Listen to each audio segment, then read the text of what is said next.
দিয়ে দিছি। আজকে যে লিভার টনিকটা আমি দিলাম এটা হলো হেপাটোবেট, একমি কোম্পানির। এটা কম দামের ভিতরে সবচাইতে ভালো ওষুধ বা ভালো লিভার টনিক। এটা হার্বাল হার্বাল জাতীয় বা কেমিক্যাল না। এর চাইতে অনেক ভালো রেস্টোলিভ আছে বা অনেক দামি দামি। আসসালামু আলাইকুম রহমতুল্লাহ, আশা করি আপনার সবাই ভালো আছেন। আজকে আমি আমার গরুগুলারে আমি লিভার টনিক দিব। আপনারা অনেকেই দেখছেন যে এর আগের দিন আমি কৃমিনাশক করাইছি। আমার অনেক ভাইয়েরা আমাকে প্রশ্ন করে যে কৃমিনাশক করার পরে কিভাবে লিভার টনিক বা জিঙ্ক দিব। আজকে আমি এই ভিডিওতে আপনাদেরকে দেখানোর চেষ্টা করব। আমি কৃমিনাশক করানোর পরে এর একদিন পরে আমি লিভার টনিক দেই। আর জিঙ্ক দেই আমি গরু বিক্রি করার ১ মাস আগে। যখন দেখি না গরুটা বিক্রি করতে হবে ১ মাস আগে তখন দেই। কারণ গরুর শরীলটা বা শরীরের যে পশমগুলো আছে এগুলা যাতে একটু সুন্দর দেখা যায়। যাতে গরুটা বিক্রি করতে একটু ভালো দাম বিক্রি করা যায় তখন দেই। লিভার টনিক দেওয়ার পরে সাথে, সাথে যে জিঙ্ক দেওয়া লাগবে এটা কিন্তু না। আপনার ইচ্ছা। আপনি দিলেও পারেন, না দিলেও পারেন। আমি সবসময় চেষ্টা করি যে আমি যেই ওষুধগুলা দিয়ে আমি ভালো ফলাফল পাই, ওইগুলো আপনাদেরকে দেখানোর চেষ্টা করি। এবং অনেক ভাইয়েরা আছে অনেক বিভিন্ন রকম দেয়। আমি আমার মতো দেই। যারা আমার ভিডিওগুলো ফলো করেন, তারা আমার মতো দিলেও পারেন, না দিলেও পারেন।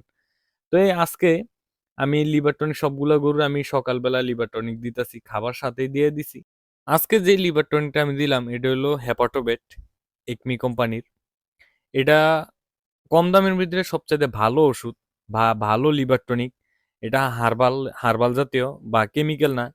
এর চাইতে অনেক ভালো রেস্টোলিভ আছে বা অনেক দামি দামি লিভার টনিক আছে। কিন্তু যারা প্রান্তিক খামারি আছে এমনও লিভার টনিক আছে ৮০০-৯০০ টাকা বা ৬০০ টাকা। কিন্তু কম দামের ভিতরে অনেক ভালো লিভার টনিক হলো হেপাটোবেট, যেটা আমি দেখলাম। আমার অনেক ভাই আছে যে ও দামি দামি ওষুধ নাও কিনতে পারে, এই জন্য আজকে এই লিভার টনিকটা আমি দেখাইলাম। কম দামের ভিতরে সবচেয়ে ভালো লিভার টনিক। আর এখন আমি ১০০ ml অনুযায়ী দিয়ে দিতেছি প্রতি গরুরে। এটা আমি ৩ থেকে ৪ দিন দিমু। আর এটার দাম হচ্ছে ২৭০ টাকা। এই ২৩০ টাকা নিচে আমার থিকা। আর আবার আপনারা কিছু মনে করেন না যে কম দামি ভালো কাজ করবেন না, না, এটা অনেকবার আমি ব্যবহার করছি, অনেক ভালো কাজ করে। যারা আপনি একটু ভালোটা বা কেমিক্যাল জাতীয় ব্যবহার করতে চান, হেপাটোলিভ আছে বা হেপাটোবেট আছে, রেস্টোলিভ আছে, অনেক ভালো ভালো ইয়া আছে, ওইগুলো আপনারা ব্যবহার করতে পারেন। যেহেতু আমরা অল্প সময়ের জন্য গরু লালন পালন করি, আমরা এত দামিটা ব্যবহার করলে আমাদের লাভ একটু কমই হয়।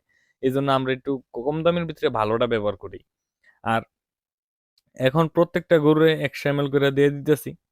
আ- আর আমার এই গরুটায় ওই পাশের যে গরুটা আছে ওইটার মানে শিঙে গুতা খাইয়া চোখে দিয়ে পানি পড়তেছে।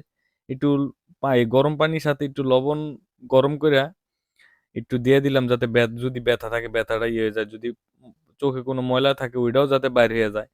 আর গরু পাললে সবসময় সবসময় সচেতন থাকতে হবে। সবসময় কিছু প্রাথমিক ট্রিটমেন্ট জানতে হইব।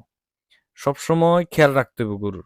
তখন আপনি খামার সত্যি যদি আপনি নিজে এগুলা আপনি যাচাই বাছাই কইরা বা নিজে সবসময় নিজে থাইকা চিকিৎসা দিতে পারেন, আলহামদুলিল্লাহ আপনি সফল হইতে পারবেন ইনশাআল্লাহ। একদিন না একদিন সফল হইতে পারবেন। আর আমার এই চ্যানেলের ভিডিওগুলো যদি আপনাদের ভালো লাগে আমার চ্যানেলটা সাবস্ক্রাইব করে দিবেন। একটা লাইক, একটা কমেন্ট করে দিবেন।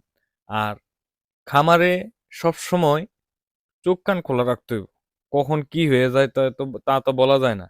আর গরুর সবচাইতে যত্নটাই সবচাইতে গুরুত্বপূর্ণ। শুধু খাওয়াইলে হয় না, গরুর রেস্ট, যত্ন ওইগুলাও করতে হইব।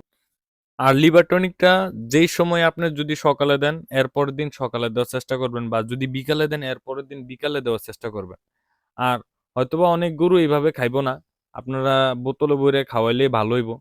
তাই আশা করি আপনারা সবাই ভালো থাকবেন, সুস্থ থাকবেন। আসসালামু আলাইকুম ওয়া রাহমাতুল্লাহ।